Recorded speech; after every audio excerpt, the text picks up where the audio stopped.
নমস্কার বন্ধুরা, আমি আজকে ডিম আর কাবলি ছোলা দিয়ে তড়কা বানিয়ে দেখাচ্ছি।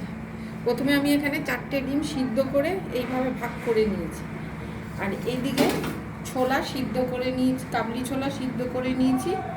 আমার লাগবে পেঁয়াজ কুচোনো, টমেটো কুচোনো, ধনে পাতা কুচোনো, রসুন কুচোনো, আদা কুচোনো, কাঁচা লঙ্কা কুচোনো আর কসুরি মেথি। প্রথমে আমি ডিমগুলোকে ভেজে নেব।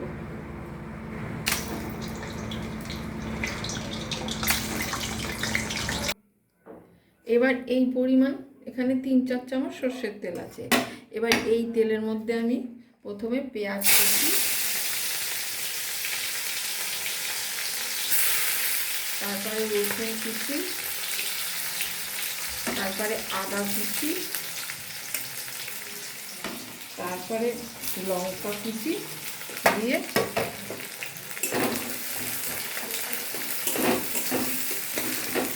একটু ভাজা ভাজা করে নেব।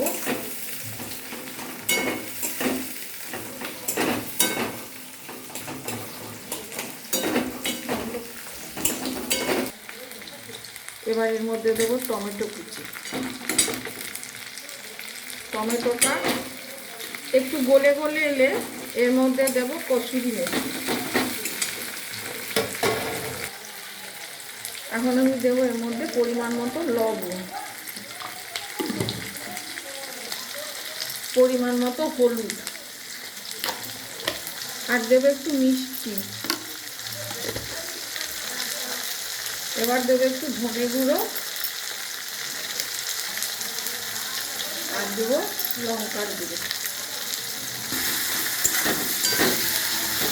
এইগুলো দিয়ে ভালো করে কষিয়ে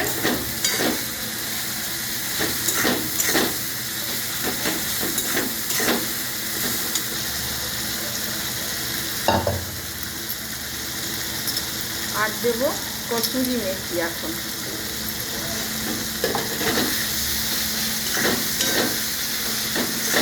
এবার এই সিদ্ধ ছোলাটা জল শুদ্ধই দিয়ে দেবো।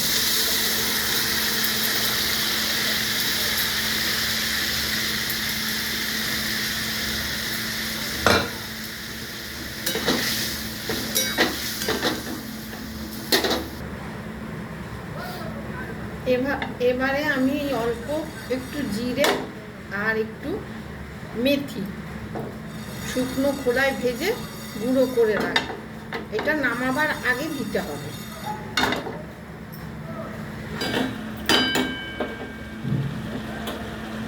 এবার আমার এটা হয়ে গেছে, এবার এটা আমি নামাবো।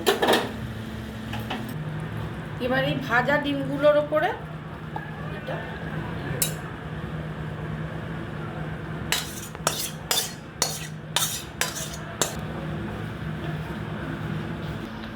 এবার আমি একটা ফ্রাই প্যানে অল্প সর্ষের তেল দিয়েছি।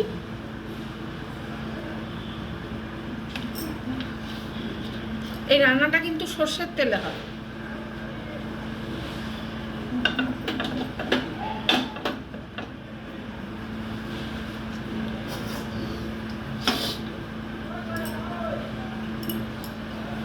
এরপরে আমি এর মধ্যে দেব রসুন কুচি,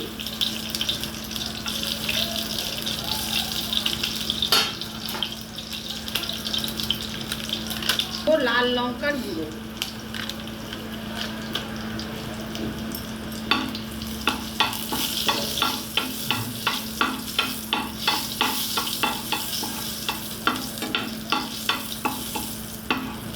এবার এটা তড়কার উপর ঢেলে দেবো।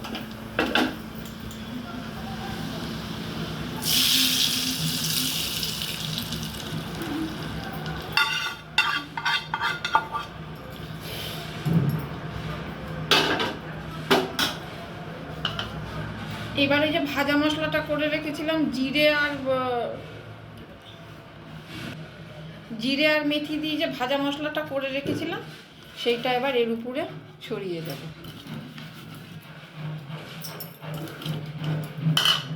এবার ধনে পাতা কুচি ছড়িয়ে দেব।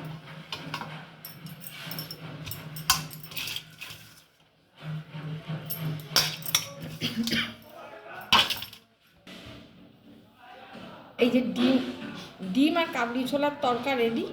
এটা বানাতে পেঁয়াজ কুচি, আদা কুচি, রসুন কুচি, ধনেপাতা কুচি, কসুরি মেথি, লঙ্কা কুচি সব দিয়ে প্রথমে ডিমগুলোকে সিদ্ধ করে ভেজে নিতে হবে, ছোলাগুলোকে সিদ্ধ করে নিতে হবে, তারপর কড়াইতে সর্ষের তেল দিয়ে ওই সব পেঁয়াজ কুচি, আদা কুচি, লঙ্কা কুচি, রসুন কুচি, কসুরি মেথি, টমেটো কুচি সব দিয়ে কষিয়ে ডালটাকে ওই জল সমেত যেটা সিদ্ধ হয়েছে ওই জল সমেত ঢেলে দিয়ে, এই কাবলি ছোলাটাকে ওই জল সমেত ঢেলে দিয়ে তারপরে যখন হয়ে আসবে নামিয়ে তখন এর মধ্যে অল্প সর্ষের তেল, রসুন কুচি আর একটু কাশ্মীরি লঙ্কার গুঁড়ো দিয়ে উপরে তড়কা দিয়ে তার উপরে ওই ভাজা মশলা জিরে আর মেথি যে ভেজে রেখেছিলাম সেই মশলা দিয়ে, রসুন কুচি দিয়ে, লবণ, হলুদ, নুন সব দিয়ে খেয়ে দেখবেন কেমন হয়েছে। কমেন্টস করে আমাকে জানাতে কিন্তু ভুলবেন না।